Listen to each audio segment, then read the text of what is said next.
¿Qué tal? Muy buenas noches, los saludamos comenzando ya este día miércoles. Tenemos muchas noticias, así que los vamos a acompañar durante este comienzo de jornada. En los próximos días ya comenzará la vacunación masiva contra el COVID-19 en nuestro país. La llegada de las dosis del laboratorio Sinovac permitirán iniciar el proceso que busca llegar a 15 millones de personas, todo esto durante el primer semestre. Las autoridades llaman a evitar las aglomeraciones y sobre todo a esperar la información oficial. Fue la imagen de la esperanza. El 24 de diciembre se inició el proceso de vacunación en Chile, que ya cuenta con más de 56.500 personas inoculadas. A pocos días de que termine el mes de enero, la fase masiva se acerca. Iniciar la vacunación, que en Chile partió el 24 de diciembre y que se va a hacer a través de un proceso masivo a partir de la primera semana de febrero. Nuestra intención es poder vacunar a la población de riesgo, cerca de 5 millones de personas durante el primer trimestre de este año. Los municipios serán claves en este proceso que se iniciará gracias a la llegada de 4 millones de dosis de vacuna Sinovac entre este 28 y 31 de enero. Por eso los alcaldes fueron citados a una reunión en el Palacio de la Moneda. Sin los CEFAM, sin el compromiso de los funcionarios municipales, de la salud municipalizada, este proceso no puede ser posible. Ahora vienen reuniones técnicas para planificar la vacunación masiva. Los alcaldes pidieron evitar aglomeraciones y fortalecer la atención primaria de salud. El llamado que yo le hago a la comunidad es a informarse, a no agolparse en los consultorios a pedir la vacuna. El Instituto de Salud Pública aprobó el uso de la vacuna del laboratorio Sinovac para personas entre 18 y 59 años, pero luego de la reunión en La Moneda, la alcaldesa Matei dijo que podrían existir novedades. Lo que nos ha señalado hoy día el presidente es que se está recibiendo mucha información respecto de la vacuna Sinovac, sí sería igualmente efectiva para los mayores de 60. Lo cierto es que cualquier cambio debe pasar por la aprobación del ISP. En Chile, la Universidad Católica realiza ensayos clínicos con Sinovac y los datos preliminares con los mayores de 60 son alentadores. La verdad es que hemos visto que o no hay mayor diferencia entre mayores y menores 60 o incluso en algunos de los eventos los mayores 60 tienen menos molestias que las personas más jóvenes. Los estudios clínicos siguen en curso para entregar información sobre cómo se comportan las vacunas en la población chilena, mientras en paralelo se desarrolla el plan que busca inocular a 15 millones de personas contra el COVID el primer semestre de 2021. Y hay nuevos cuestionamientos que se han sumado desde las comunas cercanas a balnearios que pasarán a cuarentena y que temen sufrir la saturación de veraneantes, todo a partir de este jueves. El Colegio Médico reiteró la necesidad de aplicar un aforo regional.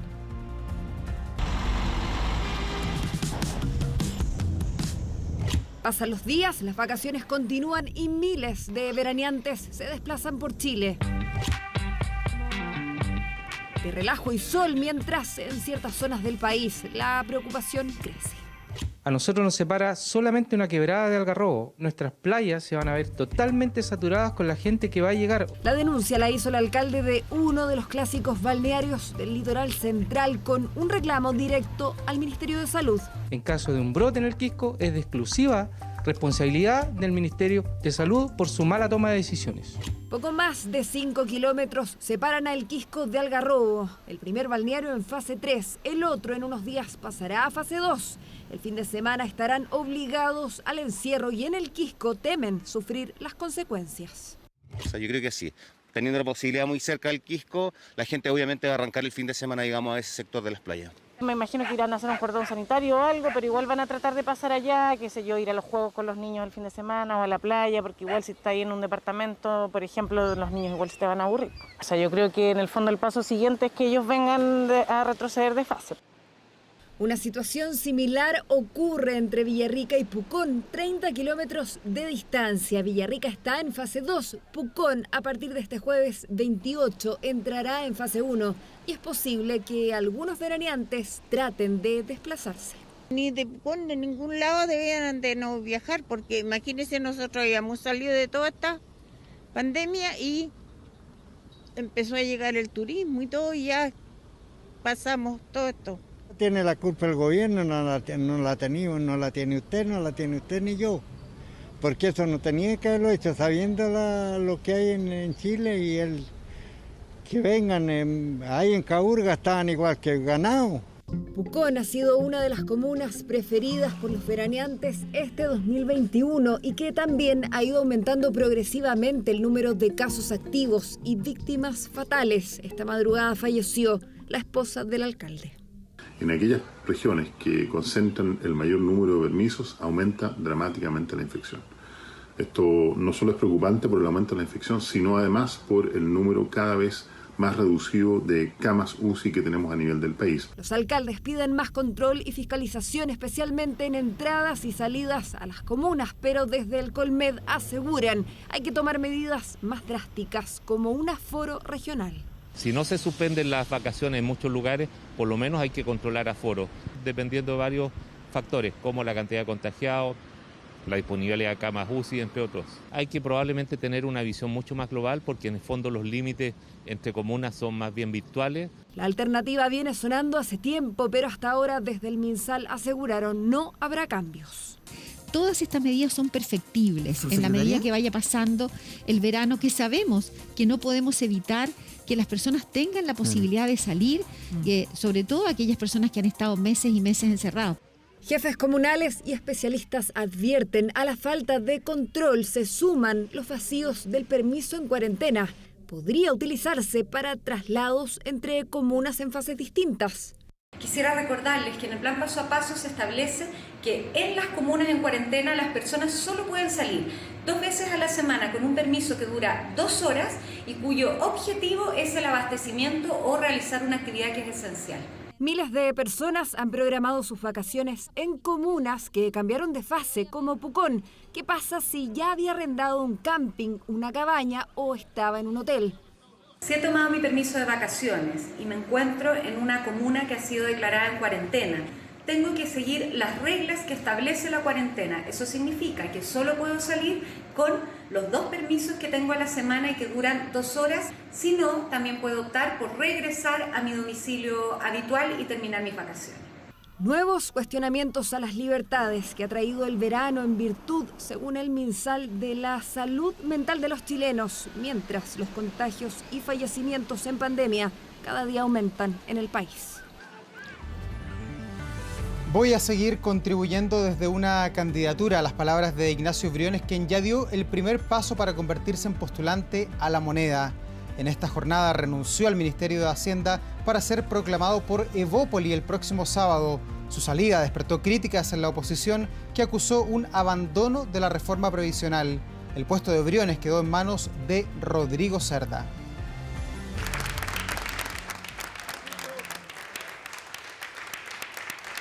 Así fue la despedida de Ignacio Briones de Teatino 120. Su renuncia al Ministerio de Hacienda se había conversado con el presidente Piñera hace días. Su futuro político ya no estaba en el gabinete, sino que en una candidatura presidencial representando a Evópoli, su partido. Este martes su renuncia finalmente se concretó.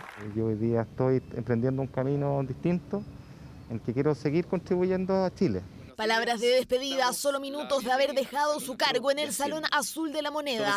Al que arribó el 28 de octubre de 2019, a poco más de una semana del estallido social, administración que enfrentó la crisis económica generada por la pandemia y los polémicos retiros del 10% de las AFP a los que siempre se opuso. Ignacio tuvo la responsabilidad de conducir el Ministerio de Hacienda durante un periodo extraordinariamente difícil que hoy se prepara para asumir nuevos desafíos de servicio público. Desafíos como carta presidencial, rol que asumirá en propiedad cuando su partido lo proclame en su Consejo General del próximo sábado. Quiero seguir contribuyendo desde una lógica distinta, desde una candidatura, un desafío que asumo, como lo dije, me honra que me lo hayan solicitado, es una decisión difícil, pero estoy seguro que podemos contribuir a poner ideas, a levantar la mirada para los desafíos largos que tiene nuestro país. Tras la proclamación que Evópoli prepara, Briones se sumará a los candidatos que ya están en carrera en Chile Vamos. Mario Desbordes, postulante de Renovación Nacional, y el PRI, Joaquín Lavín y Evelyn Matei, las cartas de la UDI, y el independiente Sebastián Sichel. Es una buena decisión que él haya dejado el ministerio y esté dispuesto a correr como precandidato, y le digo que vamos a hacer obviamente competencia, pero bienvenida a la competencia. Ignacio va a ser un tremendo aporte que tiene la misma posibilidad que cualquier otro. El que crea que porque marca poco en la encuesta, Ignacio, no entender nada de lo que pasa en este tipo de competencias. Candidatos que valoraron el arribo. Con Sichel compartió el gabinete, pero no todas las ideas. Ambos exministros por esos días tuvieron marcadas diferencias. ¿Ustedes han tenido confrontación de ideas? Hemos tenido diferencias naturales que se han siendo manifiestas en la carrera presidencial. Yo no creo que la política, lo he dicho siempre, sea una línea entre el centro y la izquierda y la derecha. Yo creo que hay formas y enfoques que vamos a tener que ver hacia adelante. Adiós de Briones, que provocó reacciones en el Congreso y también críticas por dejar el cargo en medio de la tramitación de la reforma al sistema de pensiones, proyecto clave de la administración Piñera. Un ministro que, por su aventura presidencial, lo que hace es generar un revés para la tramitación de la reforma. Eso significa un costo para la posibilidad de generar un acuerdo. Para jugar tenis se necesitan dos. Uno de los jugadores se fue de la cancha murrado. Que renuncie el ministro de Hacienda, que en un país que está pasando una crisis económica me parece bastante impresentable, sobre todo por la razón por la cual lo hace. Reforma previsional que quedó en manos del nuevo ministro de Hacienda, Rodrigo Cerda, que deberá lograr acuerdos. Para muchos en el gobierno, el indicado para tomar esta aposta, porque en el primer gobierno de Piñera fue asesor macroeconómico del Ministerio de Hacienda y en este mandato se desempeñó hasta diciembre de 2019 como director de presupuesto. Vuelvo a mi casa. De alguna forma he conocido mucho a los equipos del Ministerio de Hacienda y por lo tanto lo que sí puedo prometer es mucho trabajo en los algo más de 400 días que nos quedan como gobierno. Gobierno que nuevamente ve salir a uno de sus ministros para emprender una carrera política lejos de la moneda. En el caso de Ignacio Briones, si no existen contratiempos, este sábado debiera ser proclamado como nueva carta presidencial que buscará apoyos en el sector para así imponerse la elección primaria del próximo 4 de julio. Y la de este martes fue una jornada muy noticiosa, no solamente por la renuncia del ministro, también durante esta jornada el presidente de la Argentina, Alberto Fernández, aterrizó en Santiago para realizar una serie de actividades en el marco de su visita de Estado. Luego de diversas polémicas con el gobierno de nuestro país, como por ejemplo la generada por la comparación que hizo Fernández por el manejo de la crisis sanitaria y las pretensiones trasandinas en la plataforma continental en el mar Austral, el mandatario argentino llegó a nuestro país. Su reunión más importante se desarrolló en el Palacio de la Moneda, donde fue recibido por el presidente Sebastián Piñera. Ambos mandatarios destacaron la importancia de estrechar lazos de amistad y colaboración entre ambos países. Firmaron un acuerdo sobre el reconocimiento recíproco y canje de licencias de conducir. Posteriormente, el presidente argentino sostuvo reuniones con los líderes de los distintos poderes del Estado. Su agenda también contemplaba una reunión con personalidades pertenecientes a la oposición de nuestro país. Hemos llegado y consolidado importantes acuerdos. Nos ha permitido fijar una hoja de ruta de cómo seguir fortaleciendo y profundizando las relaciones de amistad y colaboración entre Argentina y Chile. Y a veces pienso que si hubiéramos estado más juntos y más unidos, seguramente podríamos haber sobrellevado mejor las cosas. Bueno, ese tiempo ya pasó, ahora tal vez sea la oportunidad la que viene de aprovechar la experiencia que la pandemia nos deja para entender la importancia del desarrollo en unidad entre argentinos, chilenos y también entre latinoamericanos. El gobierno está analizando recurrir al Tribunal Constitucional por el proyecto del voto anticipado. Esto porque la propuesta aprobada por los parlamentarios establece que ciertos grupos para la elección de abril podrán votar con varios días de anticipación y no con 48 horas de antelación, como pretende el gobierno por los costos de esta medida. El mecanismo tampoco considera sufragio para los pacientes COVID y tampoco para las personas que están privadas de libertad.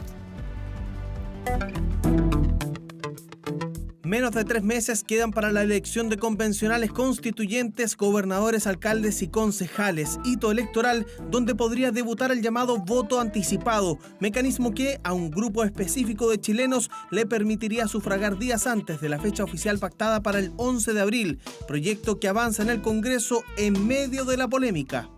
Creemos que hay una infracción a la Constitución y si se persevera en la lógica de un voto anticipado que dure más de un día, esto involucra costos y que se genera un vacío porque no sabemos cuántas personas, quién va a determinar cuántos días finalmente de votación. Anuncio del gobierno que implicaría que el voto anticipado deba ser analizado por el Tribunal Constitucional y todo por las diferencias en los plazos. El gobierno planteó un voto anticipado de 2 días antes de la elección, pero la norma que finalmente fue aprobada en la comisión permitiría votar entre 14 y 7 días antes de la fecha oficial de los comicios. Lo lamentamos porque tenía un compromiso de avanzar en estos acuerdos. Hemos bajado muchas iniciativas para generar un voto anticipado presencial. Nosotros estimamos que era un costo colateral que en definitiva estaba asociado al voto anticipado. Y esa no es la única diferencia. Los grupos que podrían votar anticipadamente también enfrentan al gobierno y a algunos parlamentarios. Según el texto aprobado, podrían inscribirse para votar mujeres embarazadas, mayores de 65 años, personas con algún tipo de discapacidad y personal de Fuerzas Armadas y de orden, además de aquellos que trabajen fuera del área urbana del local de votación o que estén sujetos a jornadas especiales. Finalmente, se incorporó a quienes padezcan algún tipo de enfermedad que les impida acudir al local de votación. ¿Qué pasará con los pacientes COVID positivos? No es posible empadronar con la debida anticipación a aquellas personas que, contagiados de COVID, pueden o no hacer uso de ese derecho. Es decir, los pacientes COVID no podrían votar por anticipado, quedando fuera del grupo, al igual que las personas privadas de libertad, donde el Ejecutivo también hizo reserva de constitucionalidad. Pensamos que el gobierno podía ser un aliado, pero la verdad es que terminó desconociendo sus compromisos y poniéndole 1000 trabas al proyecto. Y vamos a reponer en sala el voto para los privados de libertad. Proyecto de ley que sigue avanzando en el Congreso y que el viernes tendrá que ser analizado por la sala de la Cámara. Todo contra el tiempo, porque el objetivo es implementarlo en los comicios de abril.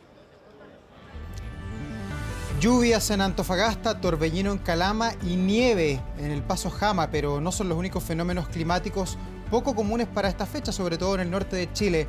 ¿Ha escuchado, por ejemplo, hablar sobre los ríos atmosféricos? Bueno, ponga mucha atención porque este será el causante de lluvias en la zona centro-sur del país y a continuación le contamos de qué se trata, en qué consiste. Bomba marina, qué raro, ¿no? Es como... Fue en Calama y en rigor fue un torbellino, mientras que en Antofagasta la lluvia se sintió durante la noche. No empezó ni hace 5 minutos. Lo llamó harto la atención porque empezó a goterear, digamos. Sí, fue previsto. Y en la cordillera de la misma región, el paso fronterizo Jama amaneció totalmente nevado. Pero lluvia, torbellino y nieve no serán los únicos fenómenos que se harán sentir en Chile. Este es un río atmosférico. Quizás no sea muy habitual su nombre, pero serán los responsables de que este fin de semana llueva en la cordillera de la zona centro y del Ñuble al sur. Que es un transporte de vapor de agua muy importante que se canaliza y que trae mucha, como dice el nombre, mucha agua desde las zonas tropicales hacia otras latitudes. Ríos que viajan por el aire, que traen lluvias intensas, al igual que los huracanes, se categorizan del 1 al 5. Y uno de estos ríos, desde el Caribe, llegará el fin de semana a Chile.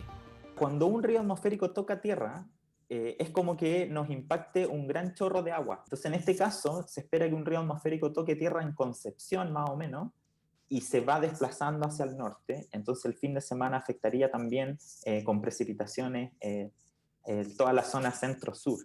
Son lluvias cálidas en la alta cordillera, donde debiese nevar va a llover y eso siempre inquieta por la posibilidad de aluviones. Por eso, la Dirección Meteorológica emitió un aviso para este fin de semana ante un río atmosférico moderado. Un río atmosférico moderado puede producir problemas porque una precipita con temperatura, una isoterma cero alta y mucha precipitación en cordillera.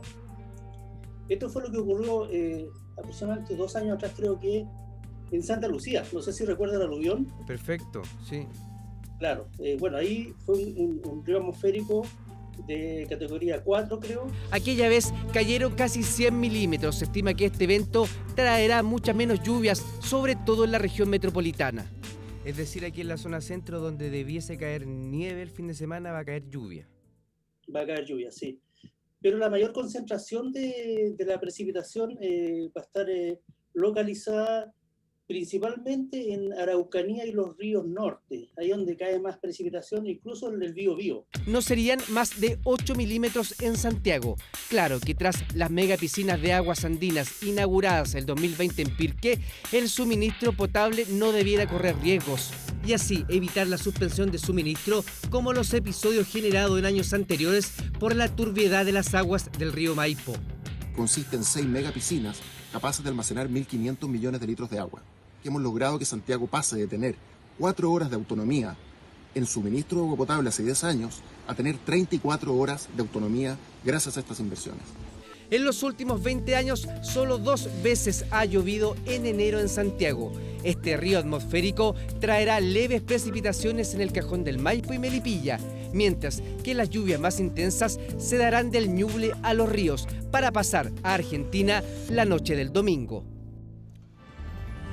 Y vamos al sur de nuestro país porque una mujer de 43 años fue hallada sin vida en la comuna de Porvenir, esto en Tierra del Fuego, en la región de Magallanes. El crimen quedó al descubierto luego de que vecinos encontraran el cuerpo de la víctima sin vida en el patio de su casa. Según información preliminar, habría sido asesinada con un arma cortopunzante a manos de su ex cuñada, quien tras perpetrar el delito se dio a la fuga. El sujeto fue identificado, por lo que Carabineros comenzó su búsqueda mientras funcionarios de la Brigada de Homicidios de Punta Arenas y del Laboratorio de Criminalística de la PDI realizan los peritajes que van a establecer qué pasó finalmente con este crimen muy inusual por lo demás allí en Tierra del Fuego.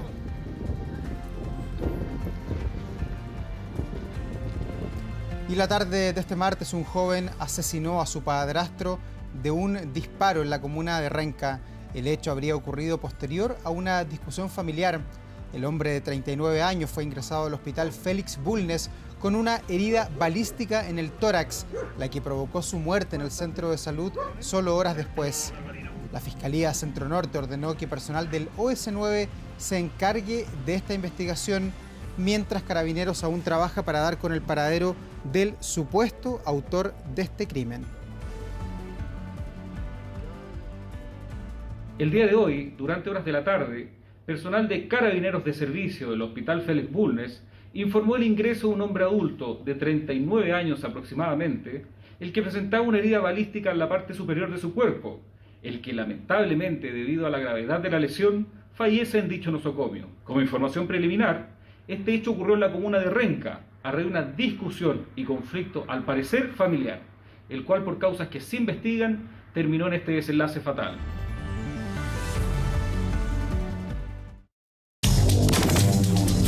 Internacional. Vamos a noticias internacionales porque crece la tensión en los Países Bajos, cuyas ciudades han sido escenario por tercera noche consecutiva de disturbios y también de protestas tras la imposición de un toque de queda para disminuir, por supuesto, las consecuencias de la pandemia del coronavirus, algo inédito, no se veía desde la época de las guerras en ese país. El primer ministro de los Países Bajos, Mark Rutte, ha calificado de violencia criminal los disturbios y saqueos producidos en diversos puntos del país europeo y que se han convertido en una verdadera batalla campal entre la policía y los manifestantes que protestan contra esta medida restrictiva contra el toque de queda. Ante la violencia en las calles fueron muchos quienes se enfrentaron a las fuerzas de seguridad lanzando piedras y también fuegos artificiales.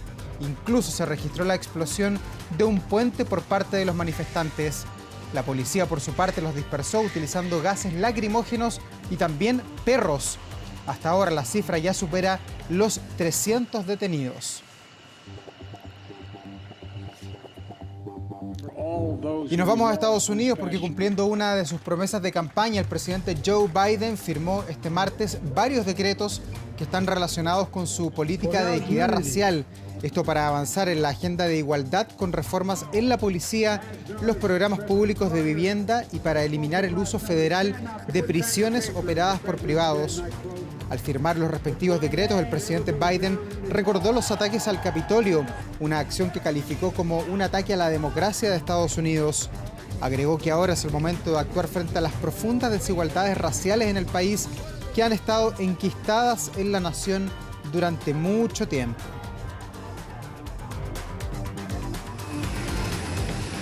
Y Donald Trump anunció este lunes la apertura de una oficina para el expresidente en Florida. para poder mantenerse activo políticamente.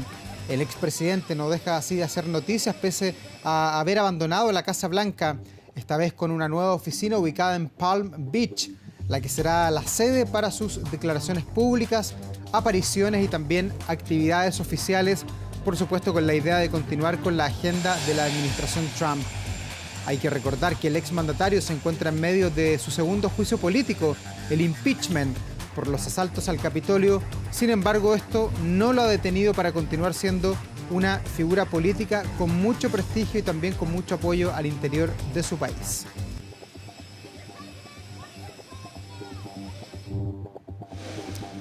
Y la Unión Europea va a obligar a las farmacéuticas a pedir autorización antes de exportar vacunas contra el COVID. Esto debido a la molestia de varios países por el retraso en el suministro de las dosis. Se habla incluso de una guerra por las vacunas en Europa. En las últimas semanas, distintos países han expresado su disconformidad con Pfizer y también con AstraZeneca por la demora en la entrega de las vacunas. Esto ha motivado al bloque europeo a imponer un mecanismo de transparencia sobre las exportaciones de las dosis y amenazar además con iniciar acciones legales en contra de las farmacéuticas si no respetan los contratos que ya están firmados. La presidenta de la Comisión Europea, la alemana Ursula von der Leyen, recordó que tanto la Unión Europea como otros países han invertido grandes sumas de dinero, por lo que ahora las empresas tienen que cumplir con sus obligaciones.